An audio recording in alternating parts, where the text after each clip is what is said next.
पूर्णिया ज़िला ऐतिहासिक है। 250 साल से भी पुराने इस ज़िला में अंग्रेज़ी हुकूमत से लेकर स्वतंत्रता के लड़ाके तक की अमिट पहचान है। लाल झंडा थामने वाले अजीत सरकार की भूमि रानीपतरा भी उनमें से एक है, जहां आज ऐतिहासिक धरोहर को बचाने के लिए आत्मदाह करने तक को लोग तैयार हैं।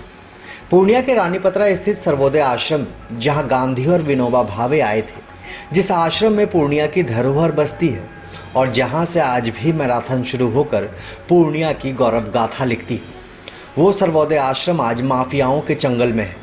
ऐसा आरोप है आश्रम परिसर में रहने वाले जिला पार्षद राजीव सिंह का, जिस धरोहर को बचाने के लिए वो आत्मदाह करने तक को तैयार है। सर्वोदय आश्रम को बचाने के लिए प्राकृतिक चिकित्सालय में एक आम सभा आयोजित की गई। सैकड़ों लोग शामिल हुए।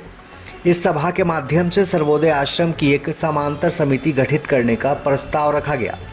राजीव सिंह ने बताया कि सर्वोदय आश्रम में बीते 15 सालों से रजिस्ट्रेशन नहीं हुआ है। यहाँ की कमेटी प्रशासन और राजनेताओं की मिलीभगत से बनी है, जो आश्रम की संपत्ति में सेंध मार कर अवैध उगाही करते हैं। आश्रम परिसर में रहने वालों से किराया वसूला जाता है। आश्रम की संपत्ति जिले में जहाँ जहाँ है उन सभी जगहों पर उगाही की जाती है और इसका कोई भी ऑडिट आज तक नहीं किया गया। इस आश्रम को अब खत्म करने की साजिश रची जा रही है, जिसमें राजनेताओं की मिलीभगत है और प्रशासन का सह है। आज ही आम सभा वहीं होनी थी, लेकिन एसडीएम ने अनुमति नहीं दी, जबकि 27 अप्रैल को उसी आश्रम में दूसरी कमेटी की मीटिंग है। अगर प्रशासन उसे अनुमति देगा तो वो एसडीएम के समक्ष आत्मदाह करने को तैयार है, लेकिन इस धरोहर को खत्म होने नहीं देंगे। आप देख रहे हैं एसडीएन न्यूज, मुद्दे की बात आपके साथ। सर्वोदय आश्रम बचाव संघर्ष मोर्चा का बैठक है। हम लोगों ने आज पूरे इलाके के लोगों को, जिले के लोगों को, प्रमुख लोगों को बुलाया है। जो सर्वोदय आश्रम जो इस इलाके का, इस जिले का एक गौरवशाली इसका इतिहास रहा है। गांधी जी से लेकर विनोबा जी यहाँ रहे हैं। डॉक्टर श्री कृष्ण सिंह जी मुख्यमंत्री थे, वो उद्घाटन किए हैं। तो यह बहुत ऐतिहासिक स्थल है। उस स्थल को आज राजनीतिक के तहत कुछ राजनीतिक लोग मिलकर इस संस्था को बर्बाद करना चाहते हैं। पिछले 10-15 वर्षों से न संस्था का कोई ऑडिट हुआ है, न रजिस्ट्रेशन है। जबरन कुछ लोग अदल बदल के मंत्री अध्यक्ष बन के संस्था के संपत्ति पर कब्जा जमाए हुए हैं, भाड़ा वसूलते हैं, गाछ वृक्ष को काट के बेच देते हैं, जमीन को 10 वर्ष पर लीज लगा देते हैं, 2 लाख 3 लाख लेके। माने कहीं कोई लेखा जोखा नहीं है। आश्रम में भी लोगों से भाड़ा वसूला जाता है और बाद में जबरदस्ती धमकी दिया जाता है, अवैध है, 1 हफ्ता में खाली करो। सभी गरीब लोग भाड़ा देते हैं और अपना पैसा लगा के घर बना के वहाँ रह रहे हैं।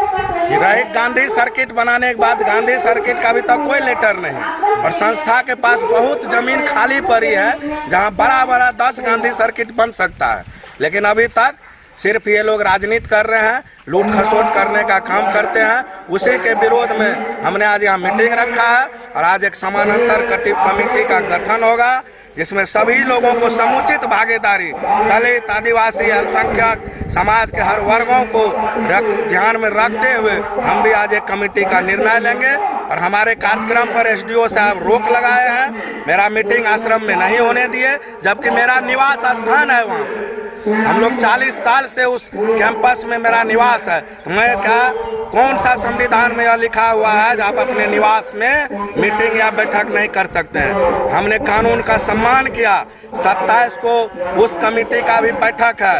अगर एसडीओ साहब उस कमेटी के बैठक पर रोक नहीं लगाते हैं तो मैं एसडीओ के सामने आत्मदाह करूंगा। मैं आज यह घोषणा कर रहा हूं, प्रशासन इसको रोके, नहीं तो आत्मदाह करूंगा। और यहाँ भी बहुत बड़ी घटना हो सकती है, जिसका जिम्मेवार पूर्णिया के एसडीओ और प्रशासन होगा। अच्छा, वो कौन लोग हैं जो उस दूसरे कमेटी में है, जिनकी वजह से? हाँ, यहाँ के कुछ बैजनाथ मेहता जी हैं, प्रदीप सरकार जी हैं, उनको कुछ बड़े नेता का संरक्षण मिला हुआ है। नेताजी का फोन आता है एसडीओ साहब के पास, एसडीओ साहब गलत सलत करते हैं। आज पूरे पूर्णिया जिला में कटिहार जिला का भंडार बंद है, सील किया हुआ है। वहाँ FIR भी हुआ इन लोगों पे। किशनगंज बंद है, पूर्णिया भंडार भी आज से 4 साल पहले सील करने बंद करने का आदेश है, लेकिन पेपर पे चल रहा है जो बंद है, लेकिन खोल के अभी भी बेचता है। कभी घूमते फिरते हरनशाह चौक पे जाइएगा, देखिएगा बैठ के वहाँ पर किस चीज़ का भंडार है? खादी भंडार कपड़ा का। इन लोगों को खादी आयोग से रजिस्ट्रेशन नहीं है, बिना रजिस्ट्रेशन का आप खादी ये हैंडलूम बेचते हैं। ये उसी संस्था के लोग हैं? जी, इस संस्था से जुड़े हुए लोग। मतलब कहना है कि प्रशासन की देखरेख में सारा चीज। हाँ, हैंडलूम बेचते हैं और SDO साहब के बगल में हो रहा है, जबकि कटिहार सील है, किशनगंज सील है, पूर्णिया में सील करने का, पूर्णिया में भी सील करने का आदेश है, लेटर है। वो बोल भी रहे हैं, हमको कल भी हम RTI मांगे थे, लिखित दिए हैं जो बंद है दुकान। अच्छा, ये बताइए, लेकिन दुकान चल रहा है। ये भाड़ा वसूली जो की जा रही है, ये कहाँ से की जा रही है, किस तरीके से की जा रही है? भाड़ा वसूली सर्वोदय आश्रम में जितने लोग रहते हैं सबसे 200-300 रुपया महीना लिया जाता है। उसके बाद क्योंकि इसलिए 200-300 सब घर जीर्णशील अवस्था में लोग अपना बना के रहता है, तो 400-500-300 1000 करके भाड़ा लेता है। टैक्सी स्टैंड में भाड़ा है, भट्ठा बाजार में, सारी सरकारी सब जगह इनका संपत्ति है। रानी पत्रा सब जगह ये लोग भाड़ा वसूल रहे हैं, जबकि सरकार का आदेश है। ये तो सरकारी संपत्ति हो गई ना? ये संस्था की संपत्ति है। संस्था कौन सी सरकार संस्था की? ये सर्वोदय आश्रम। सर्वोदय इसका एक कमेटी होता है, इसका एक बायलॉज है, उसी के तहत चुनाव होता है, रजिस्टर्ड होता है। क्या चुनाव हुआ है उस संस्था में पहले? चुनाव ऐसे वो भी कर रहा है, रजिस्ट्रेशन नहीं हुआ है। IG रजिस्टर्ड उस कमेटी को भी वैध नहीं मान रहा है। रजिस्ट्रेशन मिलेगा चाहे हमको हो या उसको, या तो न्यायालय से मिलेगा या रजिस्ट्रेशन होगा तब कोई वैलिड होगा। पिछले 15 सालों से वैलिड नहीं है। ये आश्रम कब से? ये आश्रम तो 1948-50 ईस्वी से इसका स्थापना, उसी समय से। ऐतिहासिक रहा है। बहुत पुराना। परिचय बता देंगे? राजीव सिंह, जिला पार्षद।